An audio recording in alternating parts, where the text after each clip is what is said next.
আপনি কোন সাহসে বললেন যে দেহ আমার, সিদ্ধান্ত আমার? এ দেহ আপনার কে বলেছে? আমি এখন 33 বছর বয়সে আছি, 34 বছর বয়স আগে বলেন তো আমার অস্তিত্ব ছিল? আমি হামজা না, আমার মা বাবার তো বিয়েও হয়নি 35 বছর আগে। তার মানে উল্লেখ করার মতো আমি আর কিছু ছিলাম না। হামজা তো দূরের কথা, আমাকে পর্যন্ত নিয়ে এসে বসিয়েছেন তিনি কে? নেই থেকে হামজা পর্যন্ত যিনি বানিয়েছে আস্তে আস্তে করে, তার নাম আরবিতে বলা হয় রব। তার বিয়াতু শাইই ইলা কামালিহি শাইআন ফাশাইআন।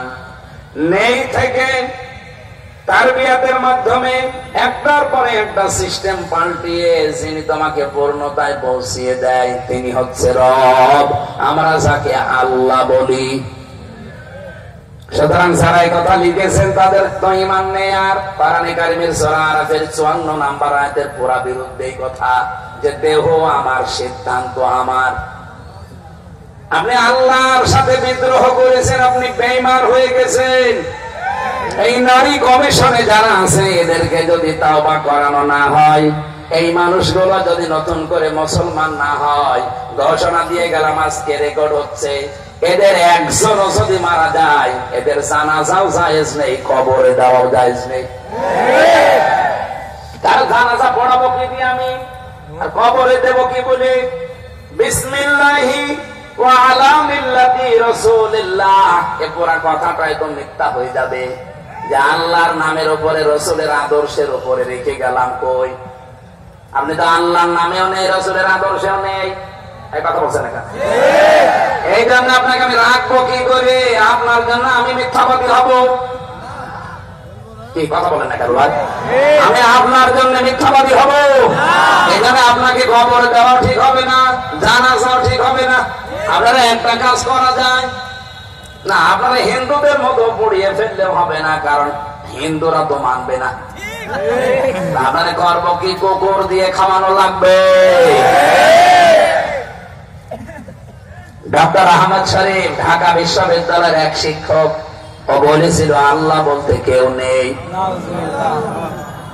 ছাত্ররা জিজ্ঞাসা করছেন, স্যার আপনি এই কথা বললেন? যা বলেছি, যা দেখি না তা বিশ্বাস করি না। এখানে ইসলাম ধর্ম আমি মানি না। তাহলে হিন্দু ধর্ম মানেন? বলছে না, ও ধর্ম আমি মানি না। তাহলে আপনি যদি মুসলমান দাবি না করেন, হিন্দু দাবি না করেন, আপনাকে তো পোড়ানো যাবে না, কবরে দেওয়া যাবে না, কি করব?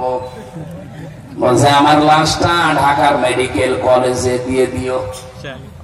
ছাত্র ছাত্রীরা আমার লাশ কেটে গবেষণা করবে, শিক্ষা পাবে।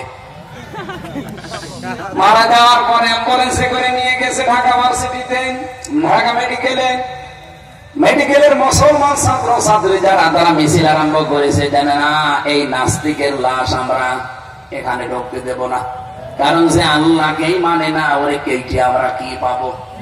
না পাক শরীর যেন এখানে না ঢোকে। অ্যাম্বুলেন্সের ড্রাইভার চিন্তা করছে, ভার্সিটির ছেলে মেয়েরা ও না জানি খেপে গেলে আমার গাড়িতে যদি আঙুল লাগিয়ে দেয়, ও মরা শয়তানের সাথে আমি জীবিত মানুষে পড়ে যাবো।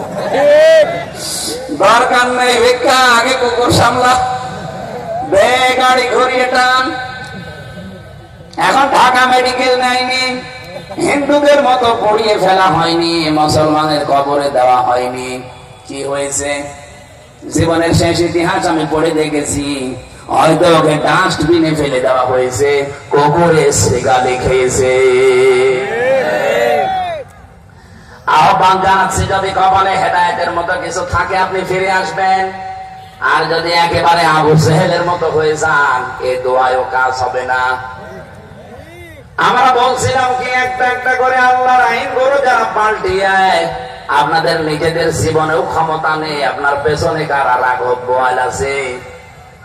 ডক্টর মোহাম্মদ ইউনূসকে আহ্বান জানাবো, এগুলো ধরেন, না হলে এই ভুল সিদ্ধান্তের কারণে ইসরায়েলের মতো, আমেরিকার মতো যদি দাবানল একবার চলে ওঠে বাংলাদেশে, শুধুমাত্র বন জঙ্গলের দাবানল না, মুসলমানদের দাবানল সামাল দেওয়া যাবে না।